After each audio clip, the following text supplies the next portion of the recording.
Bonjour à tous. L'intelligence artificielle va-t-elle vraiment transformer nos carrières? C'est la grande question du moment. Absolument.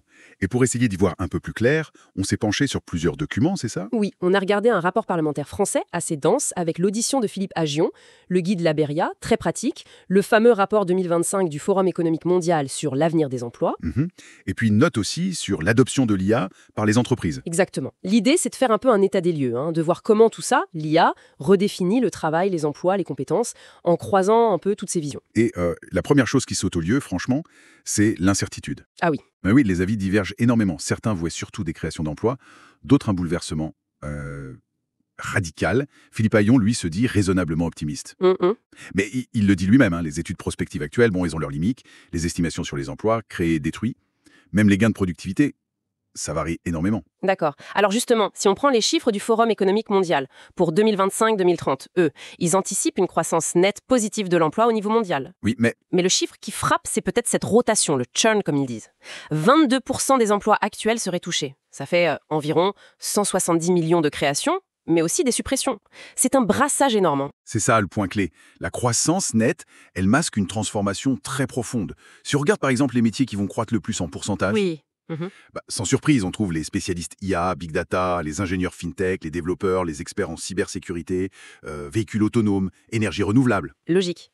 Mais et c'est là que ça devient plus nuancé si on regarde en volume, en nombre absolu d'emplois créés. Ah oui, Les plus grosses créations, elles sont attendues chez les travailleurs agricoles, les chauffeurs-livreurs, les ouvriers du bâtiment, les vendeurs, l'agroalimentaire et aussi, attention, les métiers du soin et les enseignants. c'est fou ce décalage. Ça montre bien la complexité. Tout à fait. Et à l'inverse, les métiers qui déclinent, ce sont beaucoup les employés de bureau. Compta, paye, saisie de données, les secrétaires, les caissiers, les guichetiers. Classique, pourrait-on dire. Oui, mais il y a un truc nouveau quand même que soulignent les sources. L'IA ne s'attaque plus seulement aux tâches répétitives.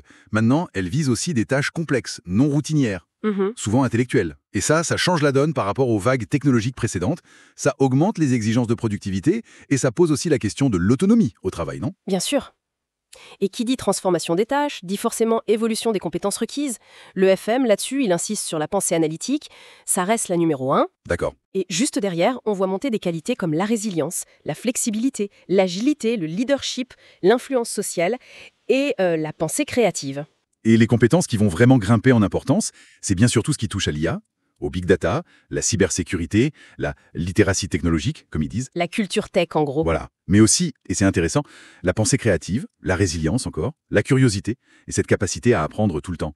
Et en parallèle, bah oui, la dextérité manuelle, l'endurance, ça perd un peu de terrain. Tout ça, ça pointe vers un besoin de formation, mais colossal.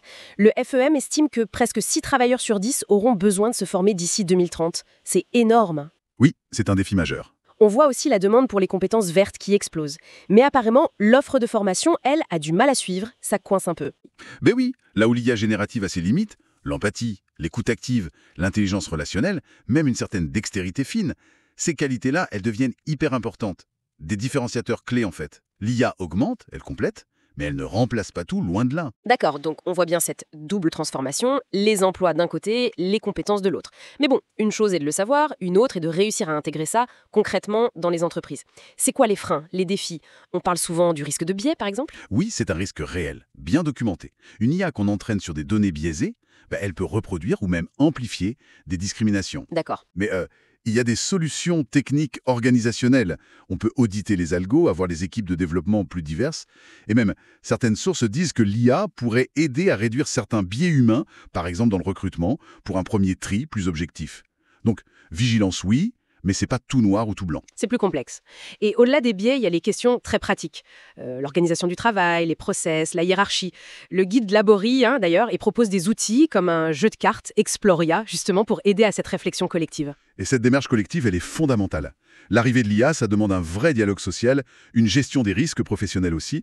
Il faut intégrer ça dans le DUREP, dans les plans de prévention. Bien sûr. Les sources suggèrent d'ailleurs que les grandes boîtes, souvent mieux structurées, semblent mieux gérer ces nouveaux risques pour l'instant, surtout avec l'IA générative. D'accord. Et un dernier point qui revient souvent, c'est l'importance que ça vienne d'en haut, de la direction. Il faut un alignement stratégique fort. Ah oui, tout à fait.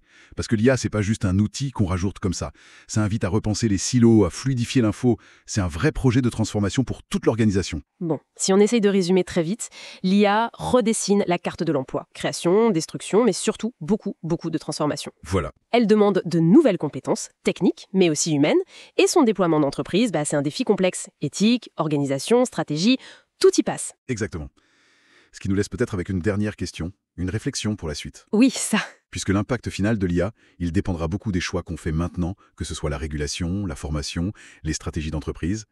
Quelle serait, selon nous, l'action prioritaire, celle qui pourrait vraiment orienter cette technologie vers un progrès partagé plutôt que vers plus d'inégalités? Vaste question pour terminer.